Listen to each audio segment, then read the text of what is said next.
Hello guys, ഇന്നൊരു അടിപൊളി craft എന്ന് ഞാൻ പറയില്ല, എന്നാൽ ഫ്ലോപ്പായി പോയി എന്നും ഞാൻ പറയില്ല. ഇത് കണ്ടിട്ട് നിങ്ങൾ തന്നെ തീരുമാനിച്ചു. ഞാനിവിടെ എടുത്തിട്ടുള്ളത് പേപ്പർ ബൗളാണ്. ശരിക്കും പേപ്പർ ഗ്ലാസ്സാണ് വേണ്ടത്, പക്ഷേ എൻ്റെ കയ്യിൽ അത് ഉണ്ടായിരുന്നില്ല. അതുകൊണ്ട് കിട്ടിയത് കിട്ടി, അതുകൊണ്ട് ഒപ്പിക്കാമെന്ന് ഞാൻ വിചാരിച്ചു. ഞാനിവിടെ എന്താണ് ചെയ്യുന്നതെന്ന് പറഞ്ഞാൽ അത് കണ്ടിട്ട് നിങ്ങൾ തന്നെ പറയൂ ഗൈസ്. അപ്പോൾ ഇതുപോലൊരു പേപ്പർ ബൗൾ എടുക്കുക. പേപ്പർ ഗ്ലാസ്സാണ് നല്ലത്, ഏതായാലും ഒരു കുഴപ്പമില്ല. അപ്പോൾ ഇതിൽ കാണുന്നത് പോലെ ഒന്ന് റൗണ്ടിൽ കട്ട് ചെയ്ത് നല്ലതുപോലെ തന്നെ എടുക്കാം. അപ്പോൾ എനിക്ക് എവിടെയാണ് അടി തെറ്റിയെന്നല്ലേ പറയാം ഗൈസ്. ഞാനിവിടെ എടുത്ത ഗ്ലൂ ഗണ്ണാണ്. അതിനെന്താ ഇത്ര ഫ്ലോപ്പ് ആവാൻ എന്നായിരിക്കും നിങ്ങൾ ചിന്തിക്കുന്നത്. ഫ്ലോപ്പാണ് ഗൈസ്. കാശ് കൊടുത്ത് നല്ല സാധനം വാങ്ങിക്കാതെ ഞാൻ ചെറിയ കാശിന് പൊട്ട സാധനം വാങ്ങിച്ചു. അതാ പറ്റിപ്പോയത്.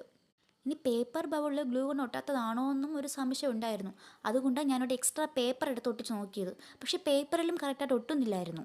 എന്നിട്ടും ഞാൻ കുറേ കഷ്ടപ്പെട്ട് കുറേ ഗ്ലൂ ഗൺ വാരി തേച്ച് ഒരുവിധം ഒട്ടിച്ചെടുത്തു. നമ്മൾ ആ പേപ്പർ ഒട്ടിച്ച ഭാഗങ്ങളിലെല്ലാം ഇതുപോലെ ക്രോഷ്യ നൂലിൽ നിന്ന് റൗണ്ടിൽ ചുറ്റി കൊടുക്കുക. എന്നിട്ട് നമ്മൾ ആ പൂ പോലെ ഇതൾ വെട്ടിയില്ലേ, അതിൽ ഈ നൂല് ഒന്നിൻ്റെ പുറകിലായിട്ടും അടുത്ത ഇതളിൻ്റെ ബാക്കിലായിട്ടും അങ്ങനെ ഇത് മൊത്തത്തിൽ ചുറ്റിയെടുക്കുക. ഞാനിവിടെ മാർക്ക് ചെയ്യുന്ന ഇതളില്ലേ, ഇതാണ് ഞാൻ ആദ്യം ചുറ്റിയ ഇതൾ. ഇതിൽ ആ മാർക്ക് ചെയ്തതിൽ മാത്രം ഫ്രണ്ടിലും ബാക്കിലുമായിട്ട് ഈ ക്രോഷ്യ ഒന്ന് വട്ടത്തിൽ ചുറ്റണം. ബാക്കിയെല്ലാം ഒന്നര വിട്ട് ചുറ്റിയാൽ മതി. നിങ്ങൾക്കിത് എത്രത്തോളം മനസ്സിലാവുന്നു എന്നെനിക്ക് അറിയില്ല. ട്രസ്റ്റ് മീ ഗൈസ്, ഞാൻ ഇതിൻ്റെ ലോങ് വീഡിയോ ഉടനെ തന്നെ പോസ്റ്റ് ചെയ്യുന്നതാണ്. ഇതുപോലെ ഫ്ലോപ്പ് ആയതൊന്നുമല്ല, നല്ല രീതിക്ക് തന്നെ. ഇത് ഞാൻ പോസ്റ്റ് ചെയ്യണമെന്ന് പോലും വിചാരിച്ചതല്ല. പക്ഷേ നമുക്കൊരു വിജയം ഉണ്ടെങ്കിൽ നല്ലത് മാത്രം കാണില്ലല്ലോ, ഒരു പോരായ്മയും കാണില്ലേ. ഇതതുപോലൊരു പോരായ്മയാണ്. അപ്പോൾ നമുക്ക് ഈ ബൗളിൽ നിന്ന് ഇതുപോലെ ഒന്ന് ചുറ്റിയെടുക്കുക. എന്നിട്ട് വീണ്ടും ഗ്ലൂ ഗൺ തേക്കുക. ശരിക്കും ഒട്ടുന്നില്ലായിരുന്നു, പിന്നെ വേറെ നിവൃത്തിയില്ലാത്തതുകൊണ്ട് ഞാൻ ഒട്ടിച്ചതെന്ന് മാത്രം. ഇതുപോലെ ഡിസൈനിൽ പേപ്പർ ഒന്ന് വെട്ടിയെടുത്ത് അതിൻ്റെ സൈഡിൽ ഇതുപോലെ ഒട്ടിച്ചു കൊടുക്കുക. അതുപോലെ തന്നെ അതേ പേപ്പറിൽ അകത്തും ഇതുപോലെ ഒന്ന് ഒട്ടിച്ചു കൊടുക്കുക. എനിക്കിത് പറ്റിപ്പോയ അബദ്ധം ഗ്ലൂ ഒട്ടാത്തത് കൊണ്ട് തന്നെ അതിൻ്റെ ഈ തുറന്ന ഭാഗമല്ലേ, അതിൻ്റെ നമുക്കൊരു പെർഫെക്ഷൻ എനിക്ക് കിട്ടുന്നില്ലായിരുന്നു. എത്ര ഒട്ടിച്ചിട്ടും അത് ഒട്ടുന്നില്ലായിരുന്നു. പിന്നെ അതൊന്നും ഞാൻ നിങ്ങളെ കാണിച്ചിട്ടില്ല. കാണിക്കാൻ നിന്ന് കഴിഞ്ഞാൽ നമുക്ക് 3 മിനിറ്റിലൊന്നും ഈ ഷോർട്സ് ഇട്ട് തീരില്ല.